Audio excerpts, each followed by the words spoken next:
Cannabis uses, the next biggest thing. The future of hemp, a potential venture of the hemp plastic, forward-looking statements with respect to the results of operations and business of THPC and associated entities of THPC, and certain plans and objectives of the management of THPC. Founder and Director of Elixinol Global Ltd, founder and chairman of the Hemp Plastic Company. From Australia, Paul Benhaim. Sawadee Krap. Thank you for welcoming me today to CISW 2020, the pioneering best show in Asia for cannabis. Thank you to Jackie and all his team for creating this space to share more about the uses of cannabis in various forms. Today I'm presenting on behalf of the Hemp Plastic Company. I think this will be something very different and very unusual. This is the first time this presentation has been seen in public, so I hope you enjoy this story. So first of all, these are all of the things you must read, and I will presume you've read them. So let's begin by understanding what actually is hemp or cannabis. Well, cannabis or hemp is actually the same thing. It's cannabis is the Latin name for the plant, Cannabis sativa usually. There's Cannabis indica and potentially Cannabis ruderalis also. And hemp is the general term used for cannabis without the tetrahydrocannabinol in large quantities. Now that's defined legally differently around the world, usually around 0.2, 0.3% THC, up to 1% THC in a number of countries now, including in parts of Australia, which is where I am currently based. The Hemp Plastic Company, though, is based in the US of A, where you will learn more about shortly. Now, the hemp plant, which you can see pictured here, in drawing form, contains a number of different aspects. Now it starts at the top for flowers. So you've probably heard a lot about THC, CBD, and all the other cannabinoids, CBG, CBN, THCV, etc., that are used for medicines in different forms. After the flowers form, though, there becomes a seed. And this seed here, as you can see from this picture, has many different uses for feed, for animals, for humans, and that's what has started me on my journey in hemp 27 years ago now. So that's part of the food use, and quite a lot of hemp is being used for seeds, originating in China, moving to Europe, North America, which legalized it just over 2 decades ago, and Australia just not so many years ago. And we hope many places in Asia will open up to the use of hemp seed as a food. Now, the fiber, which is the stalk, the inside part of the hemp, the part grows very tall and has 2 parts to it, which is the outside part of the stalk, which is used for fiber, usually textiles, and the inside part, which is usually used for building. The leaves, which come out of the plant, which are the very well-known shape, are actually sometimes used for tea around the world, hardly intoxicating themselves. They do offer a very interesting flavor and also part of an essential oils too. Even the roots are used of hemp. So you can see all forms of hemp, from the roots to leaves to shivs to fiber to seeds and flower. All of these parts of hemp can be used, which is one of the reasons I'm interested in hemp, because it's sustainable and it really supports the soil while having so many different uses. Now, as you may see on this column on the left, what is hemp? All of these parts of the hemp plant can be used in producing hemp-based plastics. Now, that is what I'm going to be talking about today, and I hope you're ready for that. But what makes me able to talk about hemp? Well, as I said earlier, I've been involved with hemp for 27 years. With my first involvement was in hemp foods. I created the first hemp food product in Europe, where I helped develop the legislation with the UK-based government and created the first commercial hemp food company in the UK and exported many products to many countries. Those products are now in all of the supermarket chains, which is, and that started with the 9 bar in the UK. That led me coming to Australia about 20 years ago to repeat the same here, where I've changed a lot of the legislation to allow for many different forms of hemp food. So as you can see, here's just a few examples, but these are the raw materials generally that can be used in so many different food products. Personally, I enjoy hemp foods every single day. Hope you do too. My other experiences in creating one of the first hemp-derived CBD companies in the world. This came about through some interactions with some friends in Europe, which led to creating a partnership in the USA where we started distributing Elixinol products. Since that time, we have learned so many different things about how to improve and make our products more efficacious. And now today, this company, along with the Hemp Foods company, is listed on the ASX. That's the Public Australian Securities and Exchange in the US, and is listed as an OTC over-the-counter in the USA as well. Elixinol produces many different products, all based around hemp-derived CBD, including skin products, and is focused in the US and in Europe. But that's not what we're here about today. We're here about to learn about the future of hemp. And that future of hemp, I believe, is mainstream. Now, we are talking here about plants, not petrochemicals. Now, I want you to just bear with me and watch this 45-second video.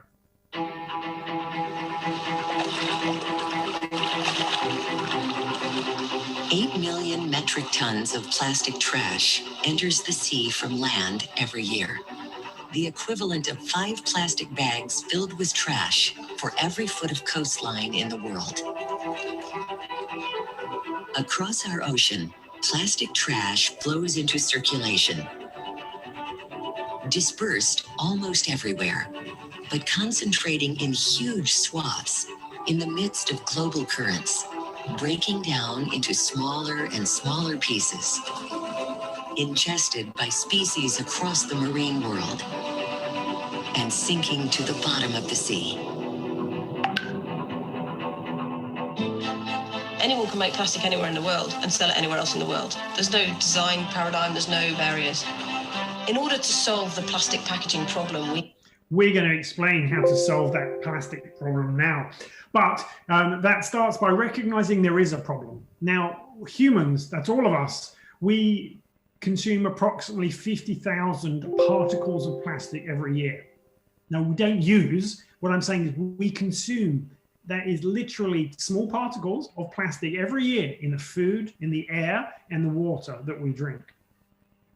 Until 2015, we as humans have used 7.8 billion tons of plastics. That's a big number. Since 1950, less than 10% of that has been recycled. So there are many, many different things that we have done with plastics that should not make us very proud. The Great Pacific Garbage Patch comprises of 1.8 trillion pieces of plastic. That is 29% mass of the entire world's surface of oceans is made of plastic waste. Now, let's not focus too much on the problem. What the solution is? Well, we believe the Hemp Plastic Company is working towards those solutions by providing ecologically conscious alternatives to the current reliance on 100% fossil fuel-based plastics. Now, there is a significant market for bioplastics alone. So we're not going to even talk about the plastic industry. We're going to talk about the bioplastics industry, which is expected to hit soon about nearly $70 billion just for bio-based plastics. That's growing at a CAGR of about 18.8%. Now, as I said, the regular plastic market, nearly $600 billion or more today. Now, why, again, I've been involved with hemp, as I said, for 27, 28 years, and with hemp plastics since created that in 1996. That's 24 years ago today, where I first created the High Fly. That's that picture of the Frisbee on the right. It was created through a biocomposite study and university who allowed me to find a way to use a hemp waste from the food industry and to create that into a frisbee. So that was a 25% hemp product, and one of the first products that I created. Soon went on to create CD cases. Then I got involved with a company that made 100% hemp didgeridoos and bowls and chairs, and eventually created these 3D hemp plastic printable products that you see on the bottom corner of your screen. But it's not just me that has experience with hemp plastics, even though, as far as I'm aware, I was the first person to create hemp compounded plastics since Henry Ford. But I wasn't the last, because Mercedes and BMW currently use hemp in all of their vehicles. That's correct. You may not be aware, but hemp fiber, usually in the door panels, as you can see, and as you can see the picture of Mercedes with all the parts being produced by all the bast fibers. Bast fibers include hemp, flax, sisal, and canaf. So, you know, the automotive companies are starting to have to use recycled material, not only because they're environmentally friendly, but also because they're very helpful in the sound acoustics. Now, you know, as I said before, again, can't help repeating this, but the world production of plastics is growing at an astounding rate, as can be seen in most westernized countries around the world. And most of that, 35.9%, is in packaging, which is really quite considerable. You know, amount of packaging that we use. So that's hence the movements of, you know, plastic free, which is a great ideal, but not so practical in most places of the world. So all of this led me to co-founding the Hemp Plastic Company, which is here to provide plastic consumers a catalog of high-performing, competitively priced bioresins manufactured with 25 to 100% less fossil fuel-based resin content, to provide an outlet for repurposing industrial hemp and hemp waste into a bioresin, eliminating the need for landfill or incarceration. So that is our goal at the Hemp Plastic Company, and this is the value that we offer to our customers. So we use a lot of the waste products from all parts of the hemp industry. That's the industrial hemp industry, the hemp CBD and THC industry, the hemp food industry, and we have found ways to create blends of those products to produce hemp plastic, hemp packaging, and the like. It's very exciting for us, and that is what we've been doing for a number of years. And as I said, this is the first time we've really come out into the public to talk about what we do. So, you know, why use hemp though for plastics? Well, it's quite interesting that it actually has excellent stiffness and strength for weight in the hemp fiber. It's a natural CO2 consumer. I'm going to come back to that shortly. But there is a natural marketing opportunity for clients to also promote themselves by getting involved with a bio-based plastic. And obviously hemp has a lot of interest around the world today for a lot of good reasons. So we feel that hemp, which is a pretty cost-effective product, and I'll come on to that soon is extremely affordable. We literally can price beat most other bio or specialty resins. Now, that was one of my focuses when starting the Hemp Plastic Company. I was not here to create an expensive resin that was 10 times the price of other resins that was really eco-friendly and fun to use, but no one would purchase it. So we were focused on creating large-scale bioplastic production, so which provides a near-term solution to the customer's sustainability objectives. It is an easier sustainability transition for customers because it has very similar to plastic properties. So customers come to us, and then our customers are generally molders, people who manufacture objects for their customers. They come to us and say, hey, we want a plastic with this property or that property, and we will help provide them. To a source of a way to replace at least part virgin resins without any significant additional capital or operating expenses. They can use their existing machinery. So it's immediately positive because it reduces the CO2 in our atmosphere. Again, one more on that next. But what we're also very excited about is we're actually consuming a massive and growing industrial waste problem that is coming from this new and burgeoning hemp industry globally. So I keep talking about CO2 sequestration, and I've recently written a white paper that has just been put for publication. That will be available from our website, hempplastic.com. But here are some interesting facts that I found out while studying for that white paper. That hemp is actually one of nature's natural carbon absorbers. It is net carbon negative. For every 1 ton of hemp that is grown, 1.6 tons of carbon dioxide may be captured. Whereas regular plastics, up to between 1 and 5 tons of carbon dioxide is emitted from creating regular plastics. When we realize that humans using approximately 500 million tons of plastics, we know that if hemp displaced all of that, it could capture 800 million tons of CO2. Now, of course, that's not what we're going to be doing overnight or probably ever, because hemp is not going to be the future of every type of plastic, but it could be even just 1%, and then we have a significant number, which is multiple million tons of CO2 being sequestered, which we all know that we must do for the survival of our species, nonetheless. So what are the actual products? So here's an example of some of our products. We have a hemp propylene blend. We have a hemp poly or bioethylene blend. We have a hemp ABS blend. We have a hemp PLA blend, and they all have different uses. Everything from food servicing, plastic sheeting, car parts, regular injection molding. Some can be really easily colored. Some, as I said, can be used in 3D materials. These are examples of all products that have been produced using our hemp plastic material, some of which may be coming to the market very, very soon. You know, this Esky or cooler, as you can see, is one of those excellent products that we love. Now, the process for the end product, so, you know, is literally injection molding, extrusion molding, rotational molding, and film or film products. Using these different resins, which generally start at around 25% hemp content, and some are 100% bio-based and completely biodegradable and potentially even compostable in some of these products. The end markets range from rigid packaging, automotive, ag chem, consumer cleaning, industrial, and even numerous government uses, as you will see from our communications moving forward into the coming year. And I say food products, one of the things that we have is actually FDA approval. So for the hemp plastic companies' products already. So we can actually supply some very significant customers today.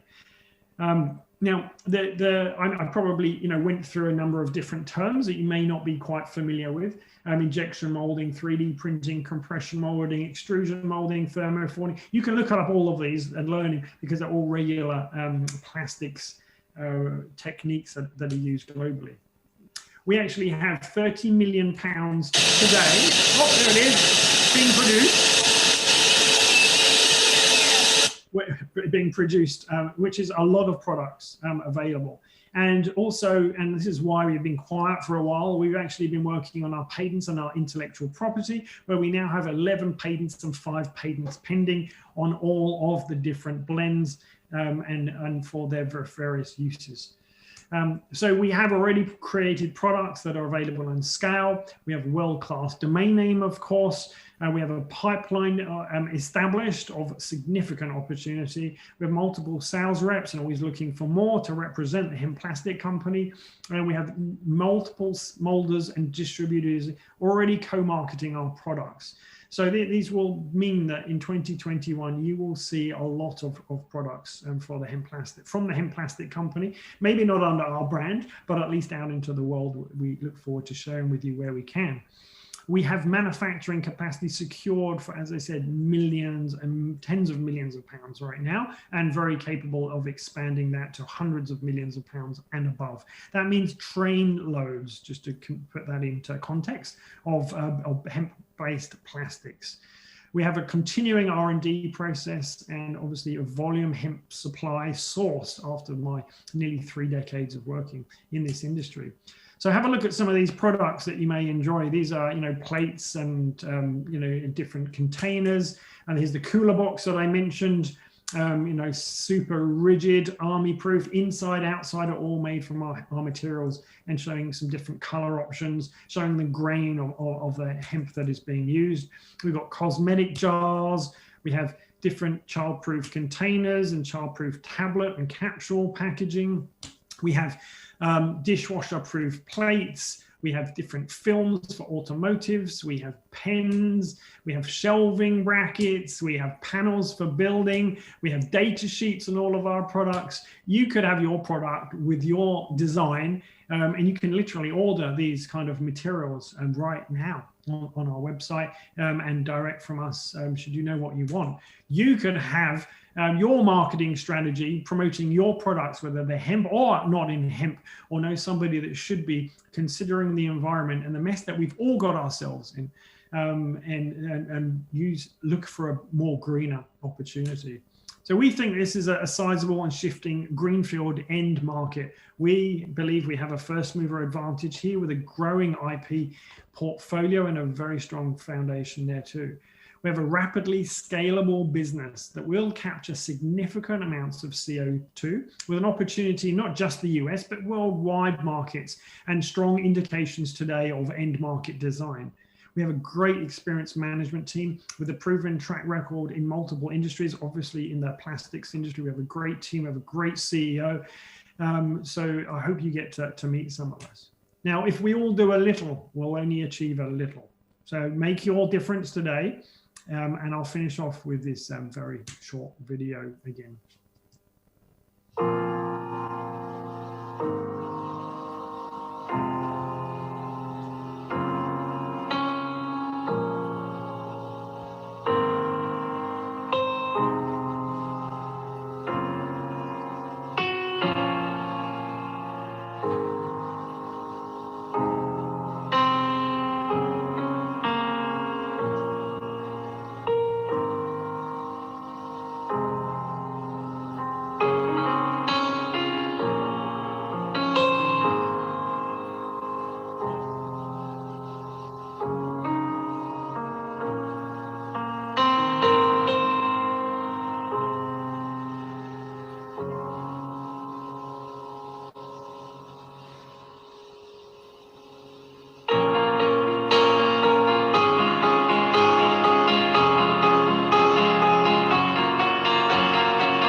People who made this video and allowed me to use that in my presentation, and I hope you're inspired to part of the hemp plant and support hemp plastics. Thank you for your time today, and I hope you enjoy the rest of the conference and all the other uses of this amazing plant.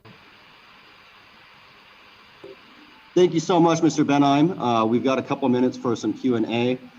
We really appreciate all of your hard work to help proliferate and provide biodegradable plastic alternatives that are based on cannabis. There's one thing that we wanted to get into really quick before we finish. If you could go back and give a brief explanation about what products can be created and how from your 25 to 100% less fuel production. Sure. How is something produced with 100% less fuel than plastic, and what would it be? Well, we produce, so here is a picture of our production here where we produce pellets. So this is part of a very significant factory which compounds these pellets. That means it puts our proprietary blends together. So this could be hemp and potato starch, for example. So all bio-based products, and that we find a way to put it into a pellet. Now, we don't just mix them together, squish them together and produce a pellet. That would be very easy to do, which we would love it to be that easy, but we've done that for many years using our science and a number of technicians, my decades of experience of trying this, the different consultants we've used and the experts in the field to ensure that these pellets actually work not in the same way as injection molding machines. So as you can see on the right, you can see there's big machines that produce different ways of plastic. So I listed a few of those different ways that different products are produced. Now, whether you want to produce, a cup or an iPhone case or whatever, a calculator body, they're all three different products with three different, very different plastic materials. So our customers, say wants to produce a calculator, and they say, well, we want it to be stiff, we want it to be colorful, we want it to be so you can spill your water on it and it's not going to be a problem.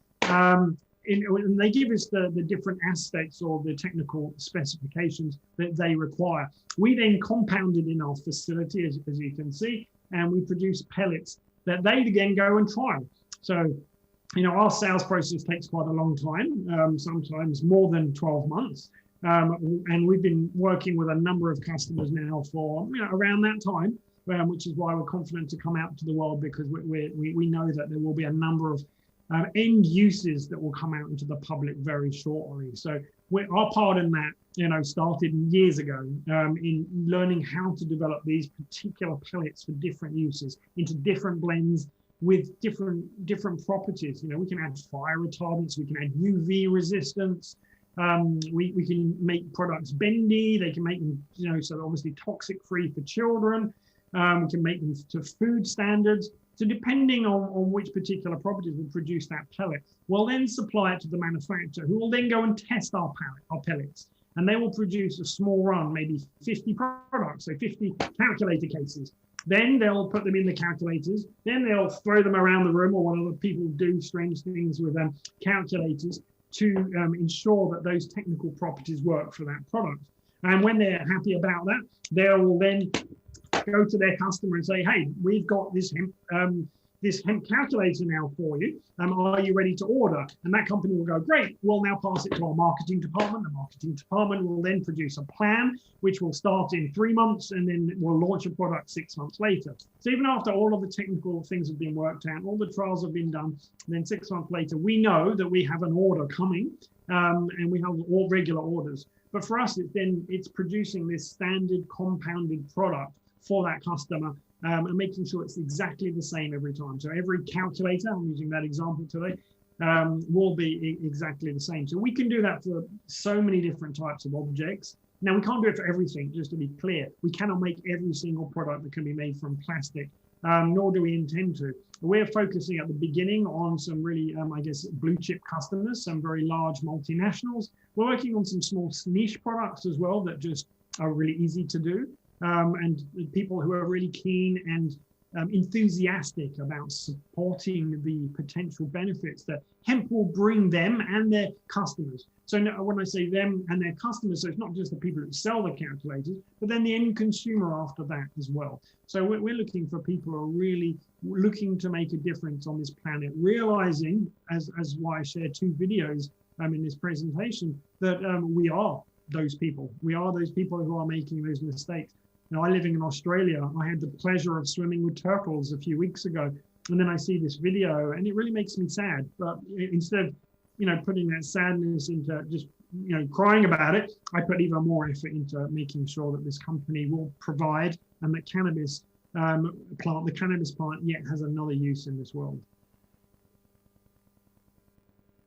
All right, thank you so much for your time, and we look forward to hearing from you in our panel discussion. No worries, thank you.